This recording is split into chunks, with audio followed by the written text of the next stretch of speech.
حسین ستارہ ابو ہریرہ، نبی کا پیارا ابو ہریرہ۔ اعوذ باللہ من الشیطان الرجیم، بسم اللہ الرحمن الرحیم۔ ان الحمد للہ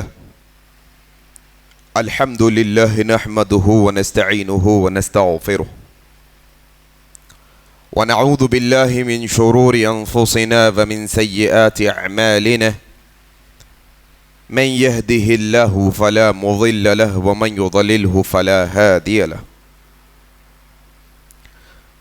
اشهد ان لا اله الا الله وحده لا شريك له، واشهد ان محمدا عبده ورسوله، اما بعد فان خير الحديث كتاب الله،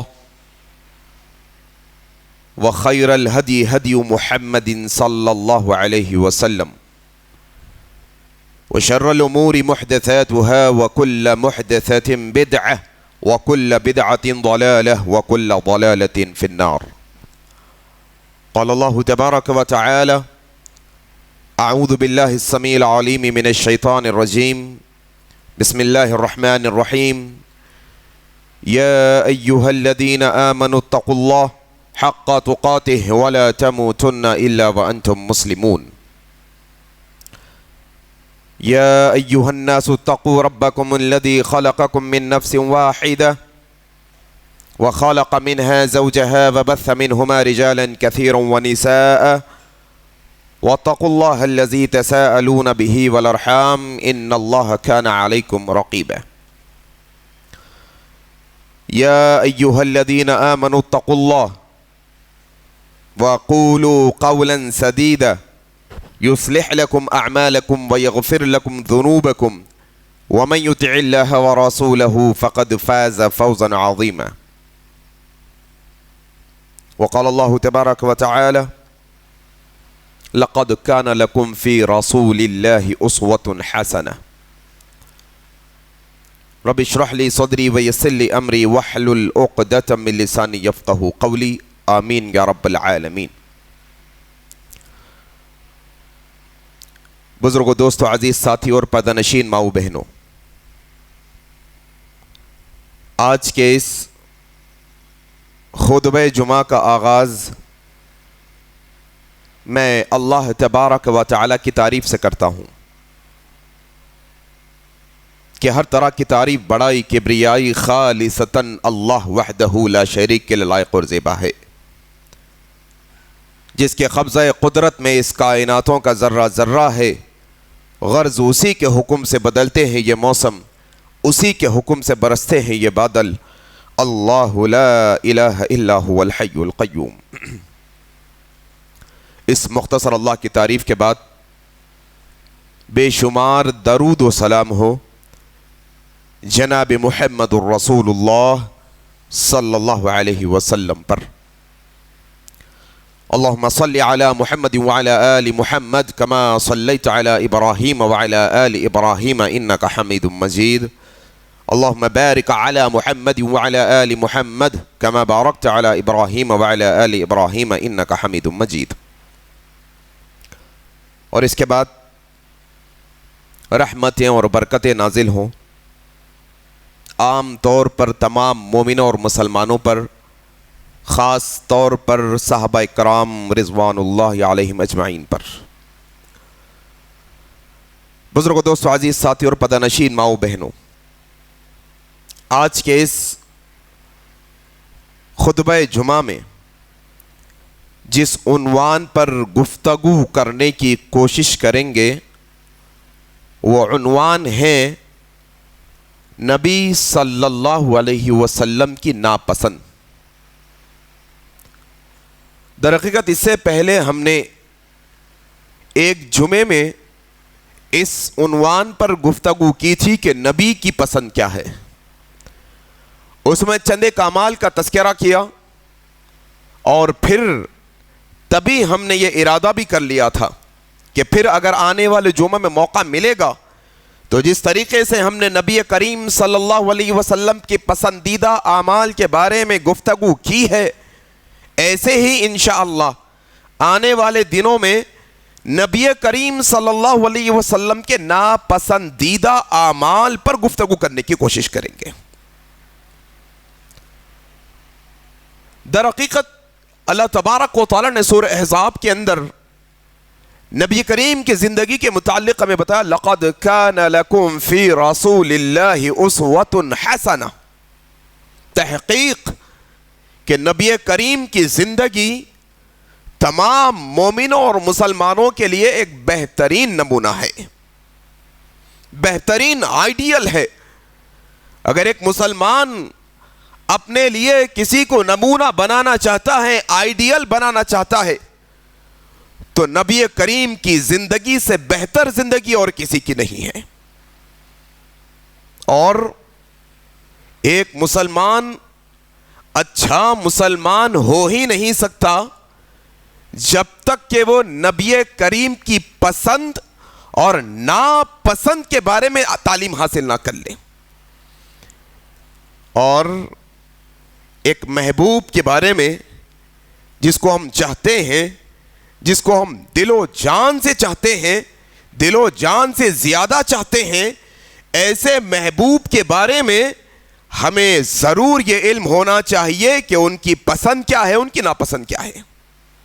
اس لیے کیونکہ نبی کریم صلی اللہ علیہ وسلم کے متعلق ایک عجیب و غریب روش جو معاشرے میں چل پڑی ہے عام طور پر، وہ یہ کہ نبی کی پسند کیا ہے، نبی کی پسند کیا ہے، نبی کی پسند کیا ہے۔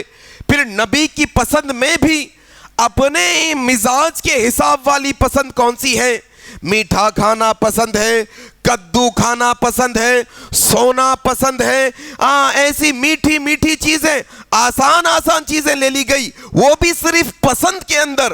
اور پھر نبی کی محبت یہ بھی ہے مسلمانوں کہ جس طریقے سے ہم نے نبی کی پسند کے بارے میں علم حاصل کیا، نبی کی پسند کا احترام کیا، نبی کی پسند کو اپنی پسند بنانے کی کوشش کی، ویسے ہی ایک مسلمان کے لیے یہ ضروری ہے کہ وہ نبی کی ناپسند کے بارے میں بھی علم حاصل کرے کہ آخر ہمارے محبوب جناب محمد الرسول اللہ کیا چیزوں کو ناپسند کیا کرتے تھے، کیا باتوں کو، کیا اعمال کو آپ ناپسند کیا کرتے تھے۔ یہ علم حاصل کرنے کی کوشش کریں۔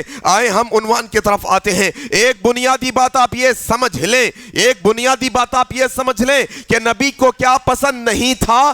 نبی کو ہر گناہ پسند نہیں تھا، نبی کو اللہ کی ہر نافرمانی ناپسند تھی، اللہ کے نبی کو ہر گناہ کا کام ناپسند تھا، اللہ کے نبی کو جھوٹ ناپسند تھا، اللہ کے نبی کو غیبت ناپسند تھی، اللہ کے نبی کو اللہ کے نبی کو چغل خوری ناپسند تھی، اللہ کے نبی صلی اللہ علیہ وسلم کو ہر حرام کام ناپسند تھا جس سے اللہ ناراض ہوتا ہے، ہر وہ عمل اللہ کے نبی کو ناپسند تھا۔ لیکن آج کے اس خطبے میں ہم کن باتوں کا تذکرہ کرنے والے ہیں؟ ان باتوں کا کہ جن احادیث کے اندر نبی کریم نے اپنی زبان سے کہا ما احب، مجھے محبت نہیں ہے، مجھے پسند نہیں ہے، یا پھر کہا مجھے کراہیت ہے، مجھے پسند نہیں ہے۔ خود نبی کریم نے ایسے اعمال کے متعلق کہا۔ آؤ ذرا تھوڑا سا یہ باتوں کو سیکھتے ہوئے اللہ سے دعا کرتے ہیں، اللہ سے دعا کرتے ہیں اللہ جس طریقے سے تو نے ہمیں اس بات کی توفیق دی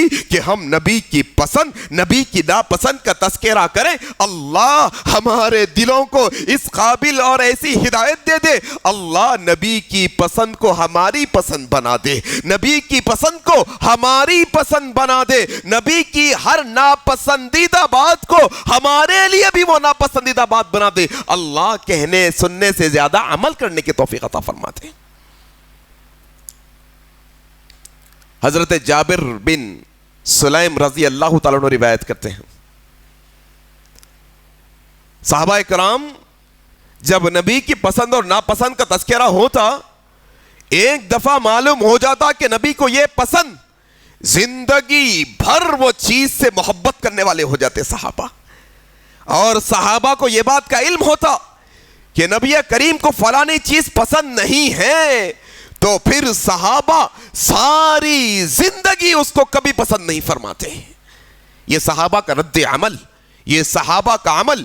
حضرت جابر بن سلیم رضی اللہ تعالیٰ روایت کرتے ہیں، ابو داؤد کی روایت ہے، میں آیا نبی کریم کے پاس ملاقات کے لیے اور میں نے کہا یا رسول اللہ کوئی نصیحت، کوئی وصیت فرما دیجئے، یا رسول اللہ کوئی نصیحت فرما دیجئے، کوئی وصیت فرما دیجئے تاکہ میں اس پر عمل کر سکوں. اللہ کے نبی صلی اللہ علیہ وسلم نے ان کو جو نصیحتیں کی ان میں سے ایک بنیادی نصیحت کیا کی؟ کہا اے جابر کبھی گالی نہ دینا. اللہ اکبر. کبھی کسی کو گالی نہ دینا، کبھی کسی کو برا بھلا نہ کہنا. حضرت جابر کہتے ہیں کہ نبی کی نصیحت سنی میں نے کہ کسی کو گالی نہ دو. یقین جانو تب سے لے کر میرے موت تک، میرے آخری دنوں تک نہ میں نے کسی آزاد شخص کو گالی دی، نہ میں کسی غلام کو گالی دیا، میں نے کسی نوکر کو نہ کبھی گالی دی، میں نے کسی جانور کو بھی کبھی گالی نہیں دی. اللہ اکبر. نبی کریم کو گالی پسند نہیں تھی. ہاں گالی بکنا نبی کریم کو پسند نہیں تھا. نبی کریم کی مکمل 63-64 سالہ زندگی نکال کے دیکھو آپ، نہ اللہ کے نبی قرآن اترنے سے پہلے کبھی گالی بکنے والے تھے، نہ قرآن اترنے کے بعد آپ نے کبھی گالی بکی. گالی انسان زبان سے ایسے نکالتا ہے جیسے چنے بٹانے کھاتا ہے. ہاں بڑا آسان ہے مسلمان کے واسطے زبان سے گالی نکال لینا، چھوٹی چھوٹی باتوں پر گالی بک دینا مسلمان کا وطیرہ ہے آج معاشرے کے اندر. ذرا دیکھو وہ چھوٹے چھوٹے بچے کارخانوں میں کام کرنے والے، ان کے مالکین کا کیا رویہ ہوتا ان کے ساتھ. بات بات پر گالی، قدم پر گالی. ہوٹلوں میں کام کرنے والے ویٹروں کو قدم پر گالی. دیکھو ذرا وہ مزدوروں کو جو کام کرتے ہیں، تعمیراتی کام کرتے ہیں، کنسٹرکشن کا، ان کو قدم پر مسلمان ہوتے ہوئے. اللہ اکبر. نبی کی پسند ناپسند کیا دیکھو، نبی کریم کو گالی پسند نہیں تھی. ہاں نبی کریم نے کبھی گالی نہیں دی، کبھی گالی نہیں دی اللہ کے نبی صلی اللہ علیہ وسلم نے.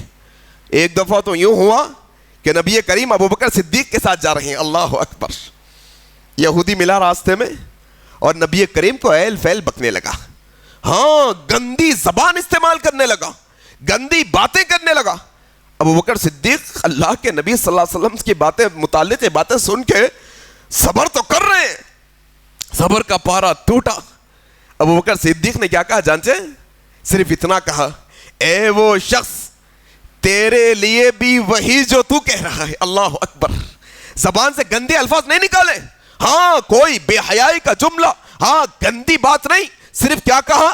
اے وہ شخص تو سن جو تو ہمارے نبی مکرم کے لیے جو باتیں کر رہا ہے تیرے لیے بھی وہی. اب تک نبی کریم ابوبکر صدیق کے ساتھ مسکراتے کھڑے تھے. ابوبکر نے جواب دیا، اللہ کے نبی غصہ ہو کر وہاں سے چل دیے. کہا یا رسول اللہ بڑی عجب بات ہے، وہ شخص گالیاں بک رہا تھا، آپ مسکرا کر کھڑے تھے، میں نے صرف اتنا کہا، آپ یہاں سے چل دیے. کیا وطیرہ ماجرا کیا ہے؟ اللہ کے نبی نے کہا اے ابوبکر سنو، جب تک ہم خاموش تھے، جب تک ہم نے اپنی زبانوں کو بند رکھا تھا، ہماری طرف سے رب تعالیٰ آسمانوں سے فرشتوں کے ذریعے سے اس کو جواب دلا رہا تھا. تم نے زبان کھولی، وہ رحمت کے فرشتے واپس چلے گئے. اللہ اکبر.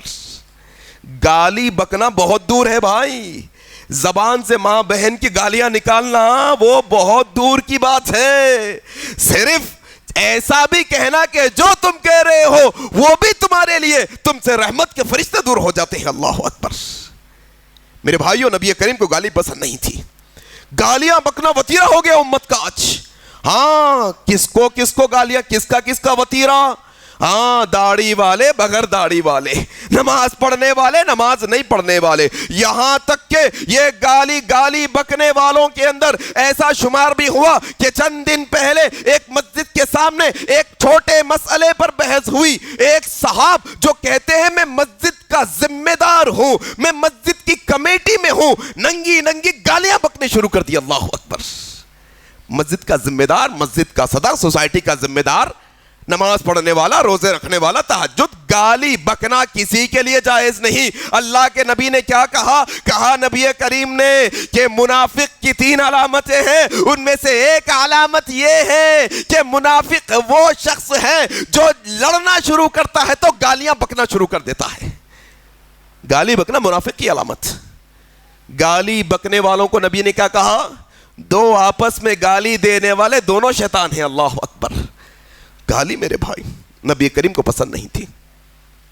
ہاں اپنی زبان کو کنٹرول رکھو.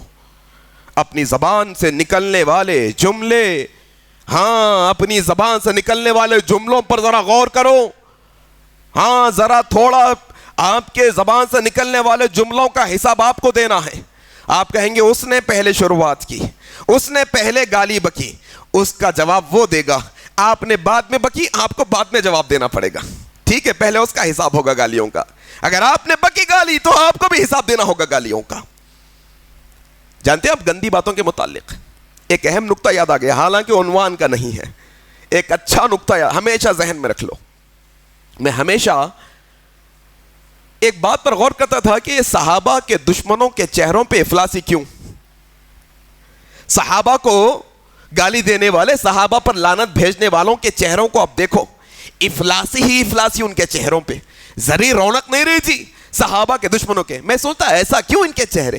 پھر مجھے نبی کی حدیث ملی، وہ حدیث سے مجھے پتا چلا کہ ان کے چہروں پہ افلاسی کیوں. اللہ کے نبی صلی اللہ علیہ وسلم نے فرمایا جب کوئی لعنت کرنے والا لعنت کرتا ہے تو وہ لعنت آسمانوں کی طرف جاتی ہے. وہ لعنت کو آسمانوں میں جگہ نہیں دی جاتی، دروازے بند کر دیے جاتے. پھر وہ لعنت زمین کی طرف اترتی ہے، وہ زمین کے دروازے بھی اس کی لعنت کے لیے بند کر دیے جاتے ہیں. پھر وہ لعنت اس شخص کی طرف کی جاتی ہے جس کے اوپر بھیجی گئی. اگر وہ مستحق ٹھہرا، اگر وہ مستحق ہے لعنت کا تو پھر وہ مستحق شخص پر لعنت جاتی ہے. اگر وہ شخص مستحق نہیں ہے لعنت کا تو لعنت کرنے والے پر لعنت لوٹا دی جاتی ہے. جب مجھے پتا چلا کہ صحابہ کے دشمنوں کے چہروں پہ لعنتیں کیوں برستی ہیں، کیونکہ یہ ابو بکر پر لعنت کرتے ہیں. ابو بکر صدیق لعنت کے مستحق نہیں، ان کی لعنتیں ان کے چہروں پر برستی ہیں. عمر بن خطاب پہ یہ لعنت کرتے ہیں، ان کی لعنتیں عمر بن خطاب مستحق نہیں ان کی لعنتوں کے، بلکہ یہ خود مستحق ہوتے ہیں لعنتوں کے. ہاں جب گالی بکتا ہے انسان، جب برے الفاظ نکالتا ہے، آسمانوں میں برے الفاظ کی جگہ نہیں ہوتی. واپس اللہ کے نبی نے کیا کہا؟ اس لیے کہا بدبخت ہے وہ کون جو اپنے ماں باپ کو گالی دیتا ہے. اللہ اکبر.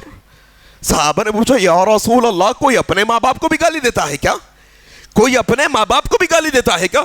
کہا ہاں، اگر کوئی شخص کسی کے ماں باپ کو گالی دیتا ہے پھر وہ سامنے سے پلٹا کر اس کے ماں باپ کو گالی دیتا ہے، ذریعہ تو یہی بنانا ہے اس کے ماں باپ پر گالی پڑنے کا.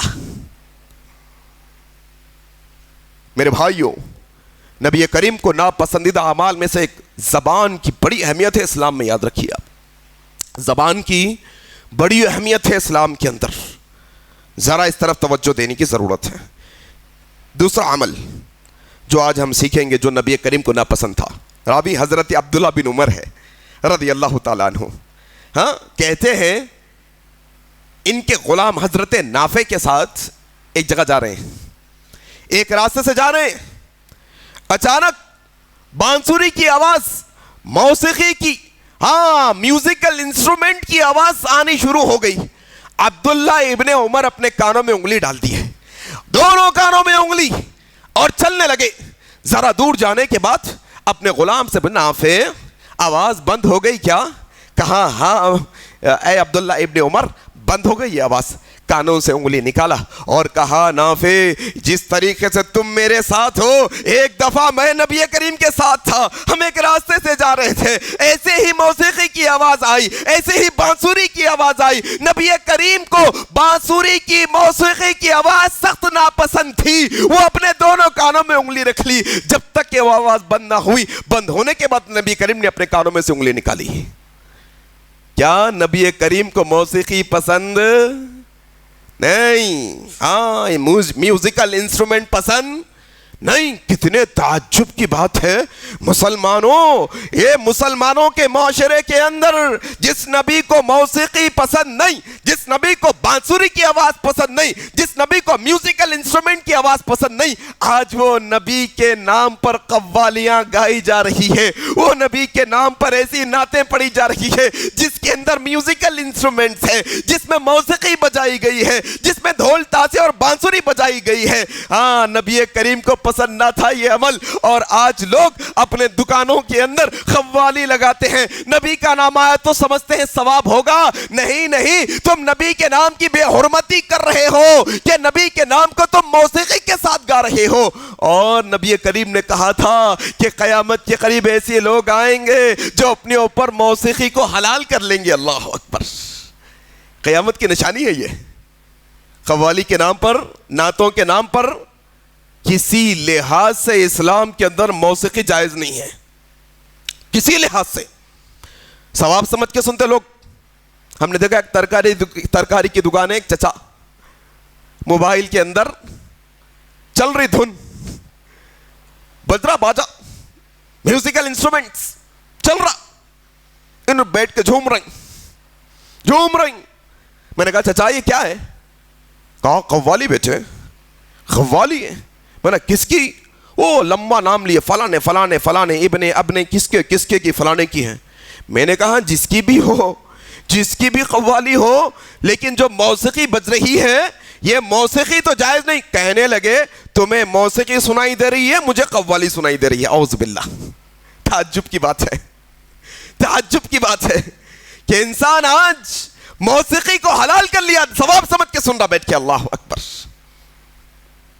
نبی کریم کو پسند نہیں چیز، گانے بجانے، فلمیں، ڈرامے، اللہ کے نبی صلی اللہ علیہ وسلم کو پسند نہیں تھا۔ اسی طریقے سے ایک اور عمل اللہ کے نبی صلی اللہ علیہ وسلم کو جو پسند نہیں تھا، حضرت ابو ذر رضی اللہ تعالیٰ عنہ روایت کرتے ہیں، صحیح مسلم کی روایت ہے، کہتے ہیں ایک دفعہ اللہ کے نبی صلی اللہ علیہ وسلم نے مجھے بلا کر کہا یہ دیکھ رہے ہو؟ احد پہاڑ کی طرف اشارہ کیا، ذرا دیکھ رہے ہو ابو ذر؟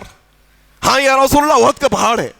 میں دل میں سوچنے لگا شاید نبی کریم مجھے احد پہاڑ پر یا اس طرف کچھ کام سے بھیجنے والے ہیں، کچھ کام سے بھیجنے والے ہیں۔